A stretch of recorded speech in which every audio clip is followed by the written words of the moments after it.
And welcome to another edition of the New Sports Outlaws podcast. As always, I am Neil, and this is Danny.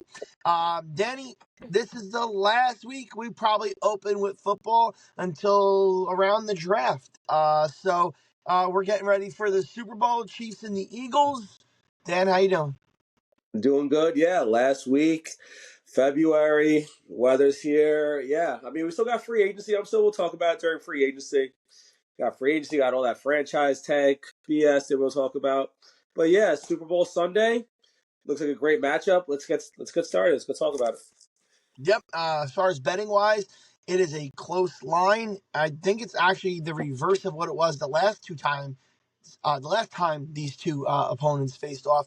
I believe it was a 1.5 lead for the Eagles last time, and the Chiefs ended up winning. And this time it is a 1.5 point favorite for the Chiefs.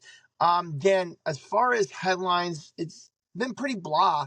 I feel like there's Boomer and Geo steal from Al and Jerry in the morning, and they go buzz, no buzz, buzz, no buzz. I do feel like there's really no buzz for this, except for everybody except the Philadelphia fans hate the Eagles, and B, no one wants to see the Chiefs three-peat. So it's like, who do you hate least? Most people will be rooting for their prop bets and their Super Bowl square numbers. So the only real gameplay question I have for you is, do you think the Chiefs offensive line is going to be able to give Mahomes enough time that Philly defensive line is a beast? Yeah, I wrote that down as like the matchup that's basically going to kind of determine the Super Bowl, I think. And you just kind of think about, I guess, 4 years, well, 3 years ago now. Well, this will be three-peat. But anyway, when the Kansas City played Tampa in that Super Bowl, and Mahomes was just running for his life the entire game. I'll never forget like that incomplete pass where he was literally sideways running out of bounds, and he almost hit the guy in the end zone it would have been a crazy pass.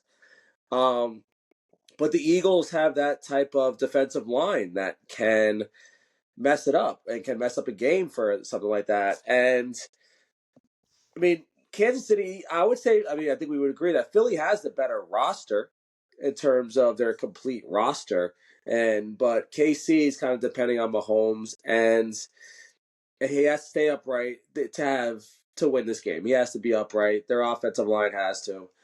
Um, and that's gonna kind of be it, maybe because so on the KC side, can they keep Mahomes up? I think on the Eagle side is if they can keep Mahomes off the field with Saquon Barkley. So can they use the run game and keep him off the field?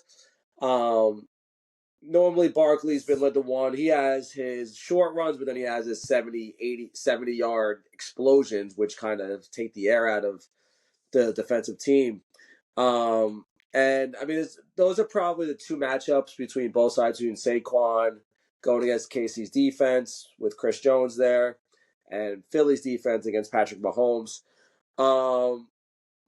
Yeah, they're gonna have to. Another matchup I would kind of bring up would be the tight end matchup between Kelsey and the Eagles safeties. I know the Eagles have been pretty good this year against the tight ends, but last week, or I guess 2 weeks ago now, Zach Ertz went for 11 receptions for 100 yards. Yeah. Now, I know Zach Ertz probably wasn't their number one priority because of McLaurin, and I forgot the young guy Washington has, Duame Brown. I forgot, you know who he is. Duame Brown or whatever his name is. So, I mean, but Kelsey's kind of like the number one target, kind of with Xavier Worthy. But I think it's all going to depend on Jalen Carter and that Philly, as you said, that Philly defensive line. I think Andy Reid and the rest of that offense will kind of cook up something that's they'll look back at that game against Tampa 3 to 4 years ago, and I think they'll make some adjustments. And I think it'll be better, but they'll get pressure, and Mahomes going to have to use his legs a lot like he did 2 weeks ago. Yeah. They're gonna have to disrupt Hurts because they're gonna have to disrupt Mahomes because if they don't disrupt Mahomes, he's gonna pick them apart, especially with the tight end. He's got 3 tight ends to throw to. We've seen weeks where Travis Kelce's had 4 catches for 40 yards, and Noah Gray has 3 catches for 60 yards, and Watson gets 2 touchdowns with 2 catches. So they utilize the tight end very well. So if they're going to give up a game like they gave up to Ertz, then they're going to have an issue on Sunday. The other questions I have for you, Dan, about the Super Bowl, in pretty much Super Bowl fashion, they're not really gameplay type questions. So we'll go with the MVP odds first. Um, if you had to lay $100 on one of these five, Mahomes at plus 120, Barkley at plus 260, Hurts at plus 350, Kelsey at plus 1500, or Worthy at plus 2500. What do you think is your best investment if you had $100 you had to put on one of those? Xavier Worthy is going to be a big matchup for them. Again, I know it's more of the quarterback, and I'm sure if Kansas City wins, it's probably going to be Mahomes. But I think Worthy's going to have a big game. These are the kind of games, if you remember from, I believe, last year, it was Marquise Valdez-Scantling. If you remember last year, he was the pariah who dropped. I remember he dropped all those balls on Monday Night Football, and I think Valdez-Scantling actually caught, I want to say, the game-winning touchdown last year. I want to say, and I think it's kind of like that for like Hollywood Brown, a receiver like Hollywood Brown. I know Hopkins. Everyone's trying to play for Hopkins in their first Super Bowl. But to answer your question, I think Xavier Worthy's going to have a big game. He's going to have those dump off passes. He's going to have to use his speed. But I think with those odds, I think Xavier Worthy is your better investment. And not that I'm saying to follow my advice here. I probably won't put $100 down on it. Might put $5 on it, but I would probably take Travis Kelce because the conspiracy theorist in me goes Travis Kelce, 8 catches for 110 yards, 2 TDs, proposes after the game to Taylor Swift. That was a big That's thing last year too. I remember that was a thing last year. That was a line last year. Is Kelsey, are they going to propose? I don't know. It's again this year. There you go. Well, my last Super Bowl headline question to ask you is, Daniel, how many times do you think they show Taylor Swift on camera? I have some stats to give you at least a little bit of a footing to take a guess here. Let's come up with an over-under number and see if we end up being right. Against the Ravens, she was showed 4 times. Against the Bills, she was showed 5 times. So what do you want to do? Since it's Super Bowl, you want to put the over-under at 6.5? Yeah, and I would probably go with the over on that. Um, so from going off your prediction, if Kelsey has a huge game like you just said, they're gonna show her for every other catch, and definitely the 2 touchdowns. If you're saying 2 touchdowns, that's twice right there. They'll show her during the national anthem. That's another time. The halftime. I mean, I think no matter what, she's going to get shown, and especially if she has a game, she's going to be nonstop. That booth is Yeah. going to have camera on them the whole time. That 6.5 is an early line number. I could see I think it could go up to like closer we 8. get It could go up to like 8 or 9. as closer we get to game time, that number is gonna grow to about 7.5, 8, 8.5. So that's just funny little side note I had. And anything else in the NFL? The Giants and Jets really hanging tough. We talked about Aaron Glenn to the Jets. Obviously, Giants, we're going to hear rumors on what's going on. We'll get more info, especially when the combine gets closer. There's rumors that I saw this week that the Giants love Jackson Dart. I'm a Jackson Dart fan. I think quarterback-wise, he's going to be better than the other two. I know I'm in the minority when I say that. I did watch a couple Ole Miss games. I just like the tape on him more than the tape I've seen on Shador for sure. And Cam, I just get a little worried. Can Cam be a better quarterback? Yeah, but he also can be the worst quarterback drafted in the first round, I think. So Yeah, I agree. Again, we'll have plenty of time to talk about it, but just in quick headline, just like that, Myles Garrett obviously requested a trade a couple days ago. So that's a big thing. So he wants to go to a contender. So maybe someone like a Buffalo, or now all of a sudden the Commanders are kind of contenders now. There are probably possibilities, but we have plenty of time to talk about that. The one scary thing there was I heard Detroit was one of the ones that called. Could you imagine Hutchinson getting healthy and then having him on the other side and then both attacking from both sides? That would be nuts. Yeah. Another rumor now we're talking about it is the Cooper Cup thing because they say That's not a rumor. That's absolutely happening. He's getting traded. But one of the rumors was Detroit and put him on the other side of Amon-Ra and then have Jameson Williams up the slot. So. Yeah, no, yeah. Cooper still, I know they want to trade him for salary cap reasons, but he still be all right in that role. No, he'll be all right wherever he goes. Yep. Since these are going to be quick, just quick touchers, I want to do these here, and then we'll save the NBA to be our last big segment between NBA general and Knicks. But the Yankees and Mets, there's been a little murmurings here and there. Of course, with the Mets, we're still waiting for an end to this Pete Alonso saga. Yeah, you hear he's going to, you hear he might not. Is it too late to bring him back? Is it already kind of too late? I mean, you had Boomer predicting. He had a source that it would have been, I think, on, I don't know, last Friday or whatever it was that he was predicting that day. It didn't happen. You got BT on the fan saying it's too late for him to come back. Like, it hasn't been too much bad stuff going back and forth between them. Yeah. Eventually, it's going to go. At this point, I wouldn't be surprised if he's back there. I think I said a couple weeks ago that he was gone, and everyone else said he was gone. But at this point, it seems like no one's casting a line out there, and I think he might end up just going back to the Mets. I think it's be what's best for them. If you're, I'm going to be an independent observer here. But both of them. They need a bat to defend behind Soto. They need a first baseman. There's really nobody else out in the market looking for first baseman. Rumors of Anaheim or Toronto, but just bring them back. Try to build in some opt outs. So yeah, if you want to make a run at Vlad next year, you still can. As far as the Yankees go, obviously just rumors, but there are some rumors that came out today saying the Yankees were extremely interested in the Cubs starting second baseman, which just makes me wonder. He's not bad, pretty decent defensively, bats 273, 7 homers, 48 RBIs last year. He's a middle infielder. He's supposed to be slated to be their second baseman, Nico Horner.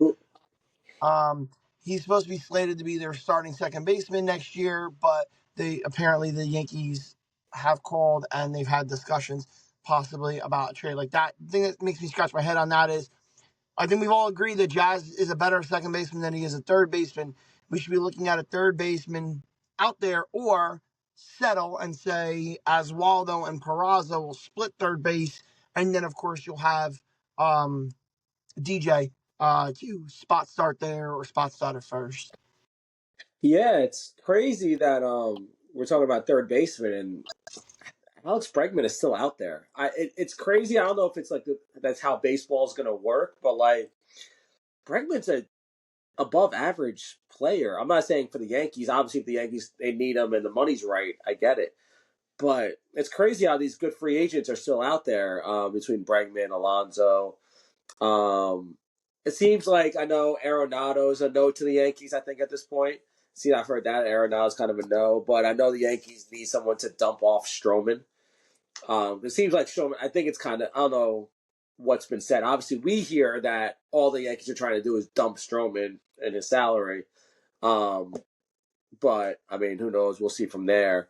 But yeah, I think we're going to need another infielder. I know, obviously, people aren't going to love going to camp with Oswald, or they definitely don't want to hear the name DJ LeMahieu. So, so that seems like that's the third base competition going into camp. Yeah, I mean, Peraza is always hurt, so obviously you never know. Oswaldo, he was great at the beginning of last year. Was it last year, right? And then he kind of lost his starting spot, and it wasn't really the same for the rest of the year. Yeah, definitely need another infielder. I think that's kind of our last kind of hurrah move. They re-signed Tim Hill, who was really good for us I was last about to year. say that. Yep. He was really good for us last year. Big lefty out of the bullpen. So our bullpen looks really good. Starters look good. I think that infield, we just need another one just to kind of fill it out. Yep. I think that was a good check-in on both baseball teams. And to your meat and potatoes, and it'll be our meat and potatoes with the podcast going forward until at least baseball gets totally up and running. And that is the NBA. And we have some news Dan, what just came over as we were jumping on the podcast tonight? Yeah, so just within the past half hour, Jimmy Butler finally, that saga is now, it seems like it's over. He's finally looked like he's gotten traded to the Warriors. Just kind of for Wiggins, Schroeder, and a protected first. I think Kyle Anderson's in there too. But I think everyone's, I mean, from the Heat side and from Butler side, is just, it's happy to be over. He gets to go somewhere else. I don't know how much I like it. I mean, Butler's kind of on the decline. I guess Steph is too. I guess the Warriors are trying for one last hurrah. Yeah. Which is fine because I mean, Steph's only got a few years left. Butler's only got a few years left. They're on the same timetable, so it makes sense for them. But I think the Heat can now reset. Spoelstra can now reset, get back into his coaching mode. It's kind of be impossible to kind of coach. So get back into that whole Miami Heat culture thing, and I'm sure they'll make a run eventually. I know they don't really have a lot. Tyler Hero's been really good for them. But yeah, so we got Jimmy Butler. So today, basically, we have Kyle Kuzma, basically going to Milwaukee for basically Chris Middleton. There was more in there, but that Four was more of pieces, like a yeah. Bucks salary dump, kind of, sort of. They're kind of under that second apron now of NBA, so they can actually go out and actually do something else. But yeah, and now that's kind of it. Obviously, we have the big trade that happens this Luca. past weekend. Yeah, with Luca Magic going from the Mavs to the Lakers in an absolute stunner. Anthony Davis coming back, going to the Mavs. What do you make? I'll go my opinion a little bit. Go. What do you think on that? I think it's absurd, and I don't know if I'm gonna go full off the deep end and jump into the conspiracy pool, but I was just listening to, was it? It might have been Dwayne Wade. Somebody's podcast just popped up a clip of it on my Instagram. It was an ex-player. I want to say it was Wade, but I'm not. I can't 100% say.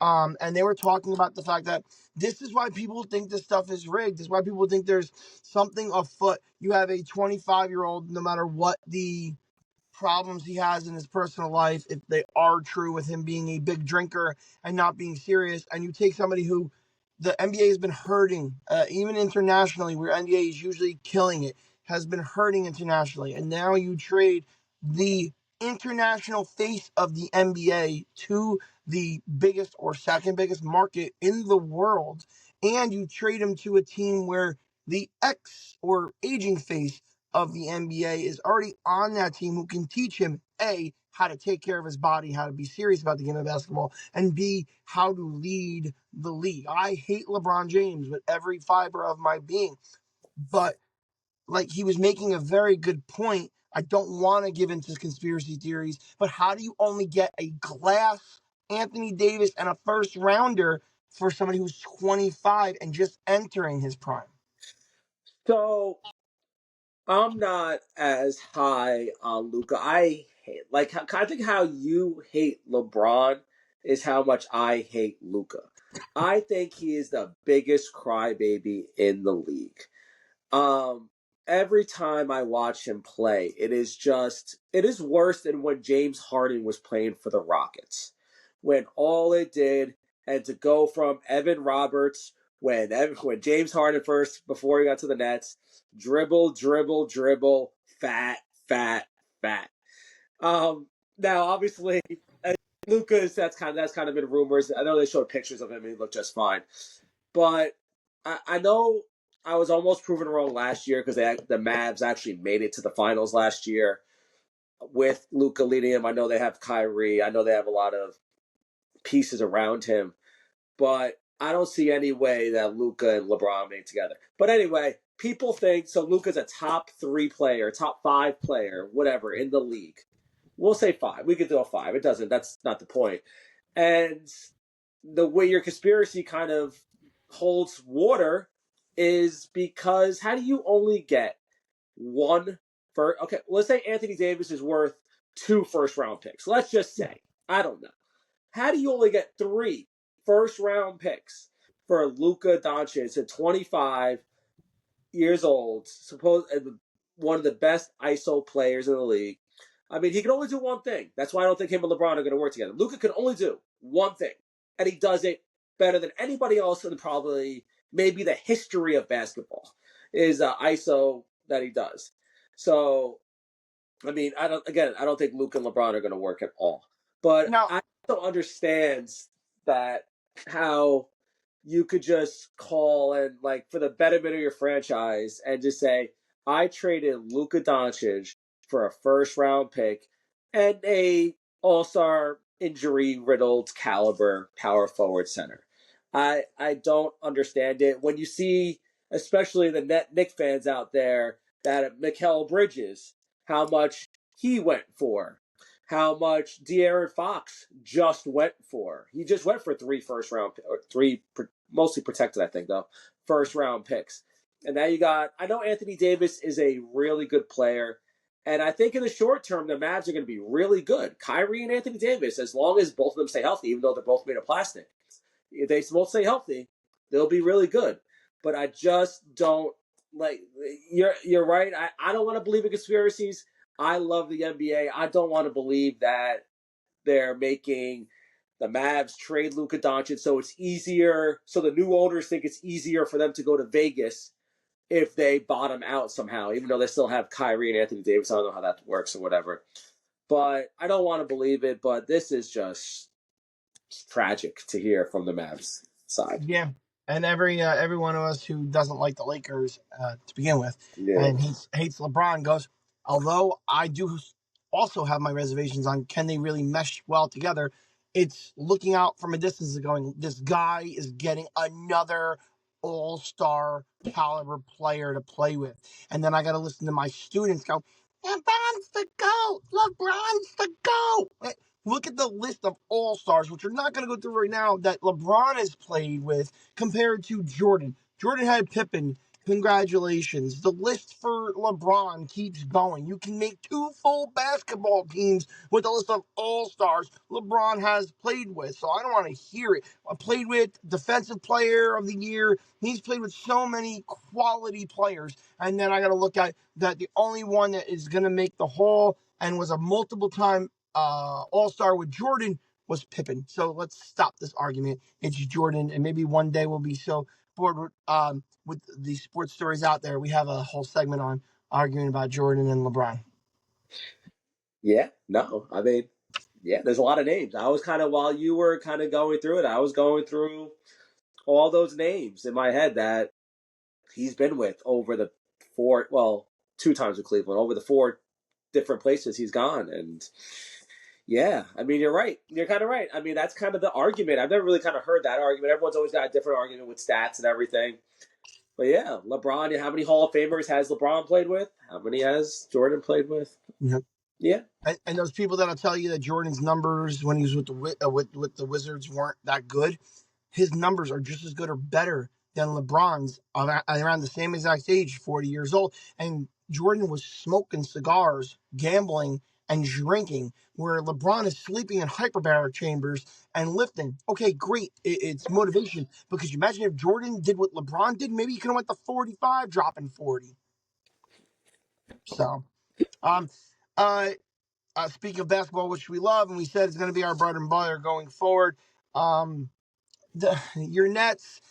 Listen, this is. I wanted to bring this up, and I wanted to drive this short little segment here, Dan, because I was doing research for a trivia that we've been talking about doing, and we were going to do some last week. We ran into some issues that we couldn't get on, but we're going to try to get on this week and do a trivia spot. Dan, do you know how many times somebody who finished in the top 3 finished and got the number one pick? Or sorry, somebody who finished with a bottom 3 record and then finished with a top 3 draft pick. You know how many times it's happened in the last 10 years? Can you wait? The team who had the worst record. Bottom 3 teams in the league for the final standings. Those bottom 3 teams. How many times did those bottom 3 teams show up on the top 3 picks? Meaning they were picked out 1, 2, or 3 in the lottery. So okay, all right. So I mean, I know just off the top of my head that I think it's been like the last like 5 or 6 years that the worst record hasn't even gotten the top pick. I want to say it's only been. I always think of the Detroit, who had, I think they had the worst record. They had like the fifth pick or something. Yeah. Um, Probably like twice or something like that. I would say maybe Oh twice. well, I mean, the I'm not the re- understanding. Maybe, yeah. okay, the research I didn't really cover first overall pick specifically, but it covered bottom three teams in the league. So you had one of the three worst records in the league for the year, and then where you got to pick in the draft the following year. So there's 30 teams out of 10 years. You got three teams finishing the bottom. Who finishes top three for draft? Who gets the top three draft picks? Oh, Um, okay. So like 8 or 9, just maybe. just over 50%. So only 16 teams out of 30 got a top three pick after finishing bottom three of the year before. So do not get frustrated when you look at your New Jersey Brooklyn, hat, Brooklyn. Brooklyn Nets, and look at them winning games you probably should lose because you do not have to have one of those bottom three. Don't need one of those bottom three finishes to get one of those top three picks.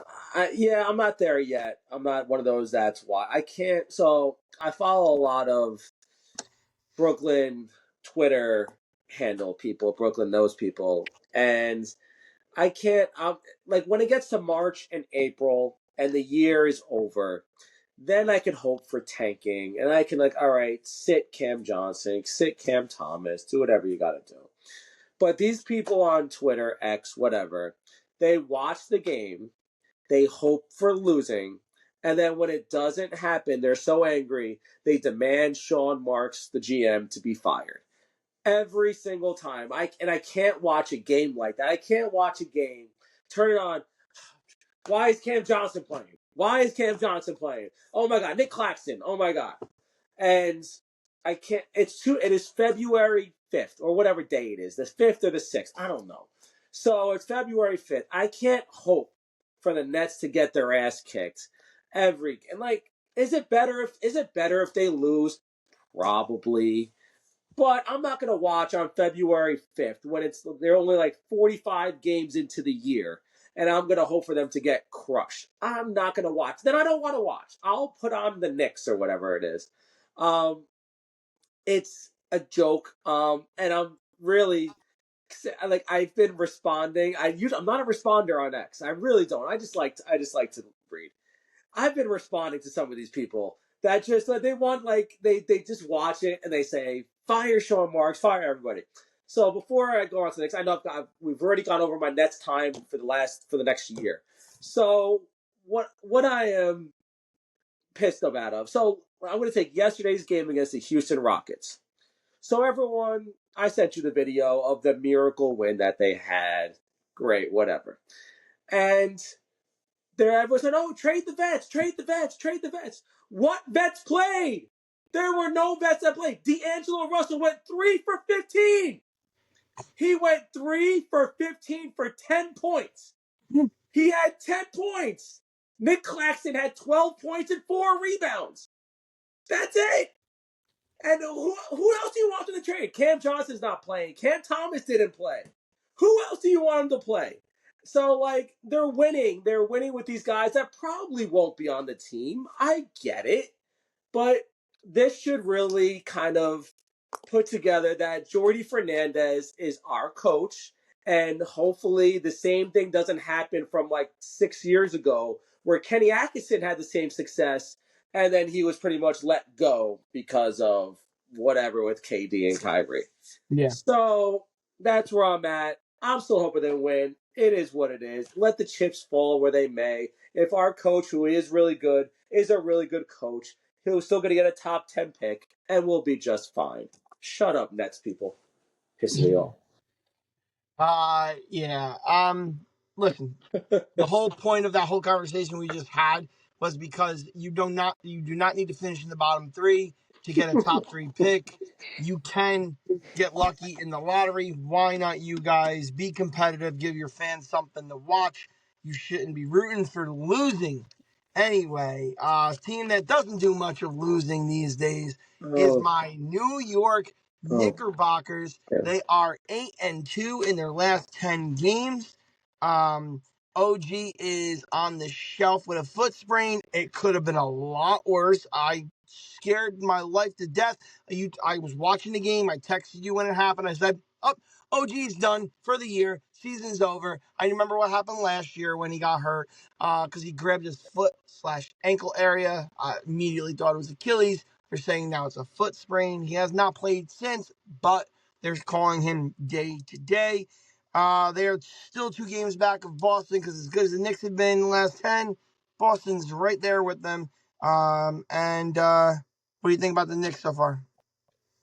Yeah, no, they looked a lot better. The last 2 games though were kind of, I don't say they were worrisome, but they were games you could have argued that they should have lost the last 2 games against the Rockets and the Raptors, but Jalen Brunson and would not let them lose. It was those games where against the Rockets, I know they were down pretty much the whole entire game. Don't you say. We can get into that after about the King of New York. Get out. So Jalen Brunson, he had 42 points and 10 assists against the Rockets. They were supposed to lose that game against the Rockets, who the Nets just beat twice. But Jalen Brunson would not let them lose. So it's kind of OG is kind of worrisome, especially you got a big matchup this Saturday against the Boston Celtics, and we know OG is going to be between Jason Tatum or Jaylen Brown, so that's definitely going to be a pretty big matchup for them just to kind of see where they are. But yeah, they keep winning. They seem Tom Thibodeau keeps opening his bench a little bit, playing that guy. I don't even know what his name is. The other center, not Jericho. Porty. There you go. You can pronounce his name. Ari. I don't know. It starts with an A-R. Huck Porty, whatever. Seems like Cat's playing more of the 4, so he's looking better. I know he had a monster line against the Raptors. But yeah, they're winning games. They keep going, and they gotta find something when they play those teams like the Celtics. Gotta find a way to at least go 500 against them or pull some out. Yep. I think they're getting ready when Mitch, who is just cleared for contact, gets back. He's going to play a bunch of minutes while Cat is on the floor. And I think them using Huxporty now shows they're trying to get Cat more acclimated to playing next to a guy like Huxporty. Mitch plays a lot like Huxporty. That I think is getting him ready. They are ranked number 6 in the NBA power rankings through NBA.com and ESPN.com. And that is from last week. They haven't done a new one yet this week. And that's after a beating of the Grizzlies and Houston. So I do expect the Knicks to be back in the top 5 for the power rankings. And tomorrow is trade deadline day. We talked about Butler and Luka. The Knicks, there's some obviously smaller bench piece rumors out there. You got the kid Huter, who was just traded in that Golden State trade. He could be moved again. Vujicic, Yaz, I can't say the guy from Philly, the power forward, 6'8", Yabuzli, whatever. Yabusele. Yabusel. Yabusele. The I French saw guy. I remember the guy from the French guy.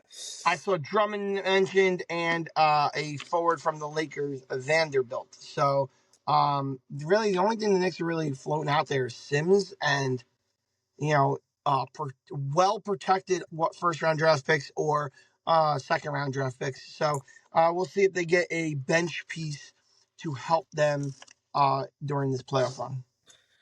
Yeah, I mean the Knicks aren't gonna. They don't really have the space really to do anything crazy. It might maybe something minor. I mean the only one is kind of Mitch, but I don't see any. I don't see the Knicks trading Mitch. I think they're gonna kind of stay with what they got and kind of play. They really don't have any space to kind of maneuver with the contracts and everything. So I think they'll kind of stay put. If they do something minor, they'll do something minor. But I think this is kind of what you see is what you're gonna get, and I think it could be good enough. They're a top 5 team in the league. You gotta Yeah. go for it. Just a Um, side note. Just a side but note before we close up shop. Saying those names there in the NBA made me feel like dog because I know I butchered a couple of those names and I felt like Mad Dog trying to say players' names. who's the guy? Oh man, who's the famous guy that always said? He messes up so many of them. They're so I funny. know, but whatever. Before we sign off, because you had to mention it while you were talking about Jalen Brunson. So obviously there was a thing on the Fan where Evan Roberts, I don't know where it came from. I just saw it on X, Twitter myself, and I know they did a segment on it while we were working. Who do you think? So they did a thing. Who is the king of New York between Aaron Judge and Jalen Brunson? Knowing you just did that, is that well? You're probably the best one to answer because you are a Yankee and a Knick fan.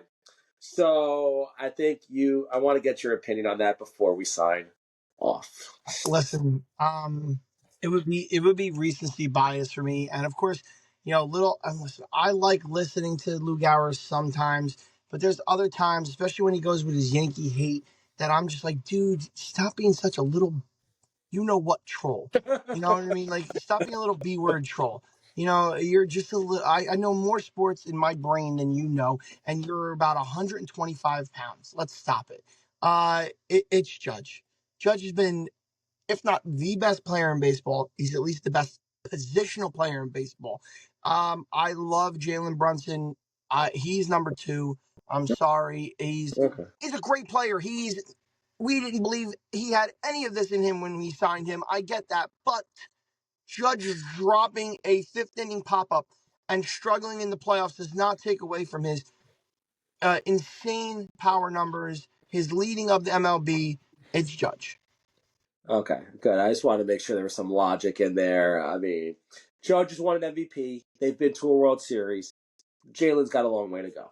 Okay, that's all. That's all. I just wanted to make sure there was some logic That's there. Evan being a freaking troll. Like, and I listen, Sean aggravates the hell out of me on that show a lot of times, but he brought it up perfectly. He got Giant fans to fight each other. I want to say it was today. Yeah, he got Giant fans to start fighting each other, talking about God, I can't remember exactly what they were debating today, but Sean was like, you're getting Giant fans to argue with each other today. Yesterday, you got Knicks fans to fight Yankee fans. He's a little troll, and his Nets stink, no offense, and he wants to try to make the Knicks look bad, and his Jets are awful, so let's make the Giants look bad. I'm sick of him. Oh yeah, that's what, so that's what I was kind of bringing up to you. That yeah, there's not a lot to talk about. Not a lot to talk about now. So they're just bringing up stuff, but stuff like that just kind of gets me going. And then when they say it, it just like gets me going. But yeah. All right. So yeah, we'll get some trivia out there. I know I've had a trivia question waiting for Neil for about a week now, so we'll definitely do it. Along with we got to do our pick, our Super Bowl pick. Probably do it by Friday Probably a or parlay. Saturday. So either one of those days will work. So yeah, we're gonna have a lot of basketball to from here on out. But yeah, we're gonna have a lot of little things like that, blind rankings, trivia, all that stuff coming. So keep following us, subscribing on X, Instagram, YouTube, Facebook. Definitely going to put a lot more stuff out there, a lot more reels out there, I think, just because we're kind of before spring training starts and baseball starts, so we'll definitely do that. So until next time, I'm Danny, this is Neil, signing off.